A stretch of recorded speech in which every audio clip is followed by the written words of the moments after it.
Sanibonani. Ukuthula makube kini nonke, nezibusiso nomusa kaMdali ube phezu kwenu nonke. Bafowethu nodadewethu bamaNazaretha. Niyaqhubeka nokungithuka bafowethu. Yini embi engiyenzile? Ngokuthi nje nginitshele nje amaqiniso. Inhlamba eningithuka ngazo. Kodwa kulungile ngoba nazo izithunywa zikaNkuluNkulu.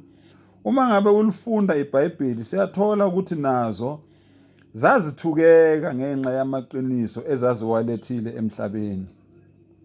Nami ngizonitshela nje iqiniso njengoba linjalo, niqhubeke ningithuke, niqhubeke nisho ukuthi ngiyahlanya, niqhubeke nisho ukuthi ngilahlekelwa umqondo, niqhubeke nisho ukuthi ngiqatshelwa yikhanda, kodwa okusalayo iqiniso ngizolikhuluma libaba linjalo. Ukukhonza umuntu ophila emhlabeni kungubusathane nobuhedeni. Umenzi wezinto zonke, umdala weyinsuku, umnikazi wezinto zonke, akayithandi leyo nto leyo. Munye uNkulunkulu, munye umvela kuqala, munye umdala weyinsuku. Akekho noyedwa onelungelo lokukhonzwa ngaphandle kwakhe. Ubaba lo enimbiza ngencoyincoyi enimkhonzayo lapho ekuphakameni, akanalo ilungelo lokukhonzwa ngoba akayena uNkulunkulu. Unyazi lwezulu lolu enilikhonzayo nina basebuhleni, alunalo ilungelo lokukhonzwa ngoba aluyena uNkulunkulu futhi ngeke luze lube uNkulunkulu. Noma senithanda, noma senishaya ngendlebe etsheni, angeke labo baba ababili bashintshe babe oNkulunkulu. Kuyohlala nje kuyinsizwa zakakhumalo ziphila zize ziyongena egodini.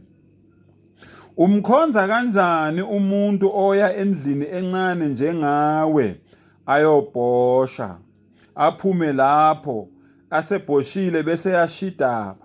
Mayeseshidabile uyaphuma lapho uyendlini, before eyendlini ugeza izandla, aqede ayendlini afike adle, aphuze amanzi, aphuze udilinki, aphuze ijusi, aqeda ahamba yolala, angene phansi kwengubo, alale nomkakhe ngoba unonkosikazi lo muntu noma unamakhosikazi, unezingane, angene phansi kwengubo, avuke ekseni, aphuphe njengawe, avuke ekseni, ageza amazinyo njengawami la eningitshela ngawo ukuthi ayashoda, vele ayashoda. Kodwa akekho umuntu angeke azashodelwe amazinyo ngoba noma ungaze ufe nawe phelele, mawusufika emgodini azowohloka, azoshoda nawo, kodwa kulungile. Kodwa iqiniso lithi uvuka ekseni lo muntu ageza amazinyo, enze li-black face, adle naye, agqoke impahla, ahamba yongena eshawa, ahamba yongena ebathroom, ageze naye, agqoke, agcobe, afake ama-perfume. Awu bafowethu, kanti iqiniso ekufanele silikhulume yiliphi elidlula leli? Lo muntu umuntu, uhamba amamoli njengawe, ugibela indiza njengawe, uhamba ngemoto phambi kwenu, uyakhuluma phambi kwenu, ugqokile phambi kwenu igqoko, uphatha izambrela, ugqoka amajazi phambi kwenu. Kanti ngempela iqiniso niyoze nilibone nini mangabe sekunjani? Phendukani bafowethu, nikhonze uNkulunkulu umdala weyinsuku, nimkhonze yena yedwa, ningamxubi nezidalwa zakhe. Uma nihlulekile ukwenza lokho, niyongikhumbula mhla niphela amandla, niyongikhumbula mhla nificwa ukufa. Ethuneni angeke niyibone incoyincoyi, ethuneni angeke nilibone unyazi lwezulu, ethuneni angeke nilibone uthingo lwamakhosazana, ethuneni angeke niyibone inyanga yezulu, ethuneni angeke nimbone umqali wendlela. Phendukani isikhathi sisekhona. Uma ufuna ukwazi ukuthi ethuneni uzobonani, funda incwadi kaLuka 16 verse 19 wehle nayo uzobona ke ukuthi ethuneni uzotholani. Munye uNkulunkulu, Exodus 20 verse 3, Isaiah 44 verse 6.